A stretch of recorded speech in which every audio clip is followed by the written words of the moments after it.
Tarn Operations and his team.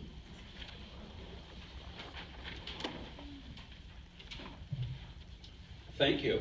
Good to be here this evening. I wanted to start this evening's presentation with and mention the very fine work that this group of teachers, roughly 25 teachers, that I've facilitated a lot of groups over the years, and this is one of the most productive, critical thinkers and engaged people I've worked with. So they've come a long way in terms of identifying the strengths and the weaknesses or the areas for improvement, and I just really appreciate their help. So I want to introduce some people that are in the audience that are from the committee. And first, Karen Amon. Amon, I'm so sorry. No, it's okay. Shelley Krieger. Michelle Mance was at the Finance Committee meeting.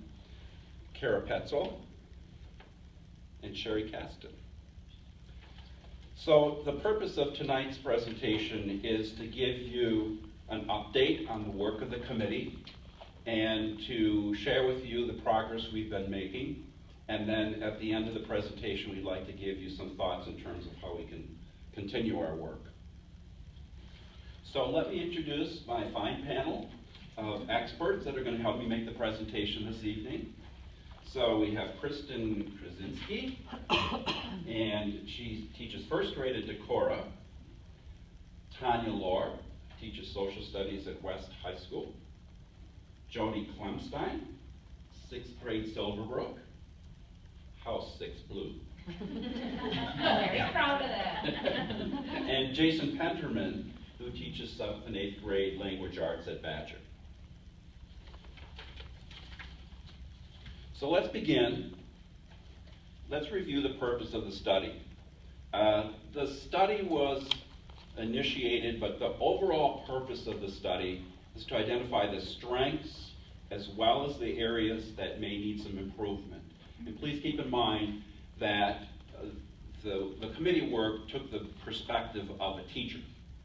So those are perceptual in nature, but we wanted to take a look at things that are working really well and things that perhaps can be fine-tuned. And then a third part of that would be to present to the board a set of recommendations. So I'm going to turn it over to the committee members. Jody? Are you doing the clicking? You want me You can click. All right, thank you. Good evening, everyone. I want to start out with our methodology. And in order to ensure a process of integrity, we used a set of rational problem solving and decision-making tools. And those included describing and analyzing the issues. We looked at and identified both strengths and areas of improvement. We developed design criteria that the teacher's salary framework needs to meet. We also generated alternatives to meet design criteria. And we recommended the best alternatives. Now the why of the teacher's salary framework, and there were 6 of these. The whys include to continue to be student focused, and that was so evident throughout this because we feel as staff, our students deserve the very best. We also know that we need to attract, develop, and retain talented teachers. And in order to get there, we need to develop our teachers to keep abreast of rapid changes. The whys continue with to motivate and reward excellence in education, to remain competitive within the teacher labor marketplace, and to finally ensure the compensation system is perceived to be fair and objective. Little sense of urgency. 2 items we were addressed were, number 1, address the need to retain and attract quality educators. And finally, to meet the challenge of the current and forecasted teacher shortage. And we're going to continue next with Kristen. Or is it, I think. I'm sorry, Jason.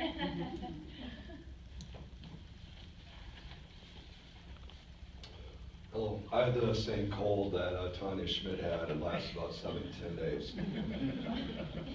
Our vision is West Bend will be a destination district for quality educators in order to provide an outstanding school system to meet the long-term commitment to our families and the community. And then I'm going to go from the process to the beginning of the journey. Overview of the process, we determined the composition of educators to serve on the Teacher Salary Framework Review Committee and identified the strengths and areas of concerns regarding the Teacher Salary Framework through committee survey and facilitated group meetings. The committee then ranked the most significant areas of concern regarding the current teacher salary framework and generated solutions to reduce or eliminate the greatest concerns, followed by developing an alternative to the current teacher salary framework. Our journey began November 2016 when the Superintendent of Schools, in conjunction with the direction from the Board of Education, recommended a study be conducted on the current teacher salary framework, and an invitation was sent from the superintendent to professional educators to join the Advisory Teacher Salary Framework Review Committee in April 2017, and the committee convened in August of 2017.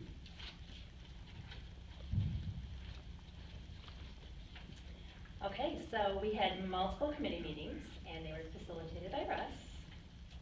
And we learned a lot about current research regarding employee motivation from a presentation from Russ, and then we applied that research in our committee work. We extensively studied the current framework that we have, and we identified the perceptual strengths and concerns from a teacher point of view. So lots of strengths of the framework were identified by the committee, as well as several areas of concern. And the concerns were then ranked by the committee to identify the greatest areas for improvement.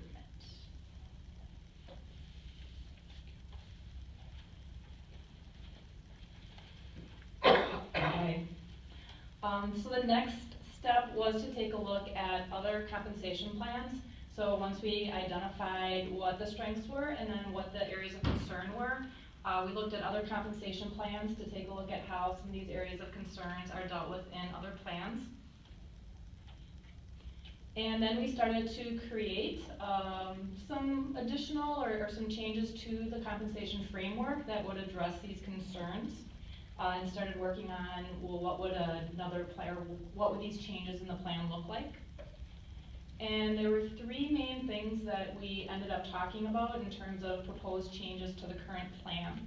One had to do with levels, and I'll talk about each of these individually. One had to do with stages of development, and the next had to do with professional impact credits.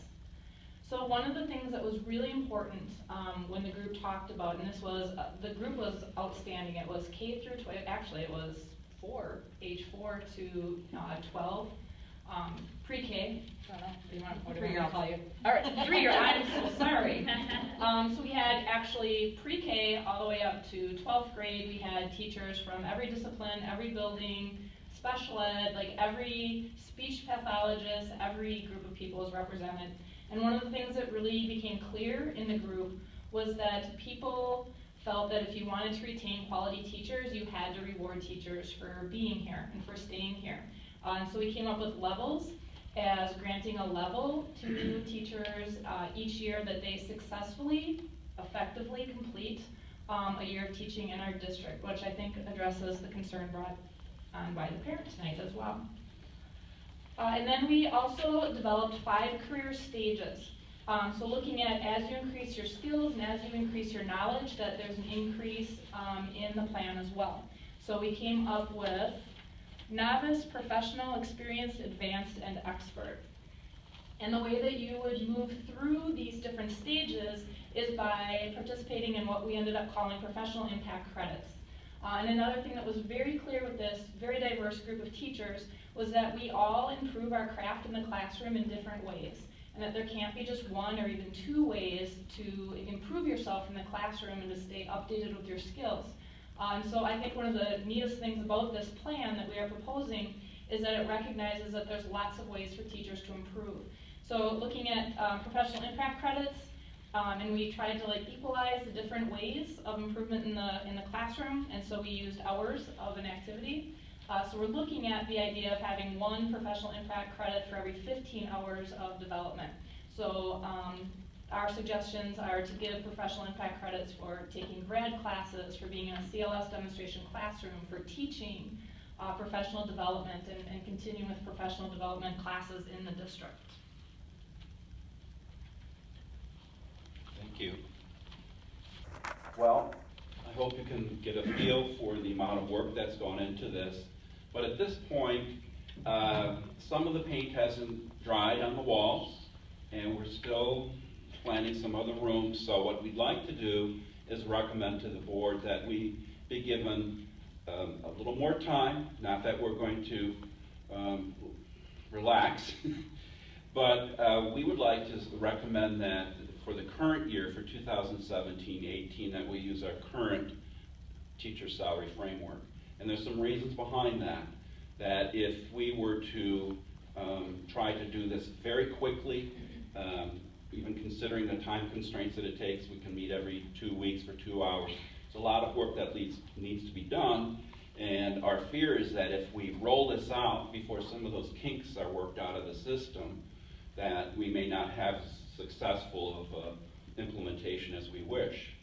So that is our recommendation, and then we would like to continue to kick the tires, go for a test drive, and think about, now we had our green hats on and we were creating, and now we perhaps need to put our black hats on and think about the judge and start thinking about the flaws and the objections that could be out there to fine-tune it. We also need to do a financial analysis of this. The thought is right now that we have a certain dollar amount for salaries, and we wouldn't be coming to ask for more money. It would be a way that we could use the existing resources to perhaps allocate them to, in my mind, to reward very good performers in that way. As we do that, we continue to want to ensure that we're communicating with teachers and with the workforce, and that we also think about a change management plan. Because as you know, you can't just create something and say, here it is. And if you look at the presentation tonight, you'll see quite a few of the change management needs to be addressed within the report. So the curriculum committee, or the curriculum and learning area, needs to analyze the degree to which continuous improvement is going to be woven into this for all areas of teachers. And we'd also like to, as I kind of hinted before, is to get the perspective of some other people. At this point, the teachers, I feel, have been open and very free because they haven't had to worry about, other perspectives, so to speak, and all the good things that help people think creatively. But at this point, we need to take their work and then the work to come and present it to administrators and have their reaction, and they'll give us what they think are good things and perhaps things we need to rethink, and do it for other groups as well. So we can get, ultimately, when there are more people involved, you're going to have a better work product. Guess I'm a little behind here, huh? So what we'd like to do, January will be here pretty soon. What we'd like to do is keep busy. We're going to be moving into the month of November and December, which are busy months for the holidays, but nonetheless, we want to keep our ongoing schedule of meeting every 2 weeks for 2 hours, and continue this work, and then come to you again at the end of January, the January 22nd board meeting, and then we're going to do our very best to have a finished product for you to look at. And then once we have that, then we can think of all the things we need to do to be ready for the school year for 18-19. So I open it up to questions.